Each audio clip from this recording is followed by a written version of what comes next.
तो ममता बनर्जी ने कहा कि वे इस फैसले को नहीं मानेंगी, लेकिन प्रधानमंत्री मोदी ने भी इस मुद्दे को हाथों हाथ लिया है और कलकत्ता हाईकोर्ट के फैसले पर पीएम ने पश्चिम बंगाल की सीएम ममता बनर्जी पर निशाना साधा। दिल्ली की रैली में पीएम मोदी ने कहा कि विपक्षी दलों ने वोट बैंक के लिए मुस्लिमों को आरक्षण देने की कोशिश की और कोलकाता हाईकोर्ट ने विपक्षी गठबंधन को तमाचा मारा है। इससे पहले भी प्रधानमंत्री आंध्र प्रदेश और कर्नाटक का हवाला देकर यह आरोप लगाते रहे हैं विपक्षी पार्टियों पर कि वे मुस्लिमों की सभी जातियों को ओबीसी आरक्षण में शामिल कर रही हैं।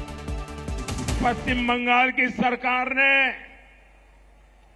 मुसलमानों का वोट बैंक के लिए अनाप शनाप मुसलमानों को ओबीसी बनाने के सर्टिफिकेट दे दिए थे। ये वोट बैंक की राजनीति, ये तुष्टीकरण की राजनीति, ये तुष्टीकरण की सनक हर पार कर रही है। आज कोर्ट ने तमाचा मारा है। कलकत्ता हाईकोर्ट के इस फैसले का असर करीब 5 लाख लोगों पर पड़ेगा, यानी करीब 5 लाख ओबीसी सर्टिफिकेट रद्द किए जाएंगे। इसके अलावा कलकत्ता हाईकोर्ट ने निर्देश दिया है कि पश्चिम बंगाल पिछड़ा वर्ग आयोग अधिनियम के मुताबिक ओबीसी की नई सूची पश्चिम बंगाल पिछड़ा वर्ग आयोग तय करेगा।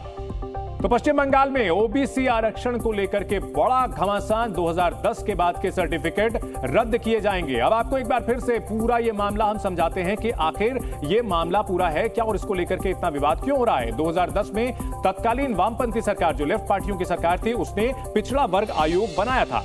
पिछड़ा वर्ग आयोग का नाम ओबीसी ए कैटेगरी रखा गया।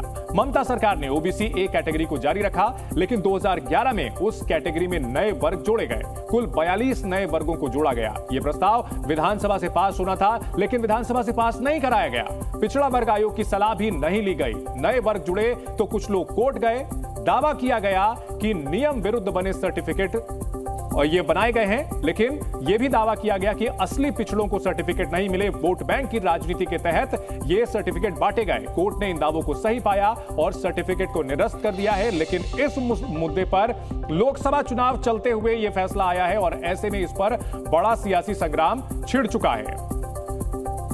उधर हाईकोर्ट के फैसले के बाद गृह मंत्री अमित शाह ने कहा कि यह ममता सरकार की तुष्टीकरण और वोट बैंक की नीति का परिणाम है, जिस पर हाईकोर्ट ने तमाचा जड़ा है।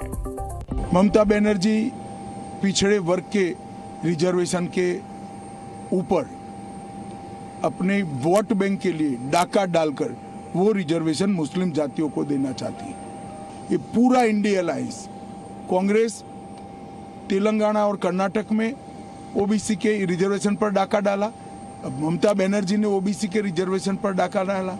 पिछड़ा वर्ग एससी एसटी का रिजर्वेशन छीनकर ये लोग अल्पसंख्यकों को और विशेषकर मुसलमानों को देना चाहते हैं। भारतीय जनता पार्टी इसका सख्त विरोध करती है।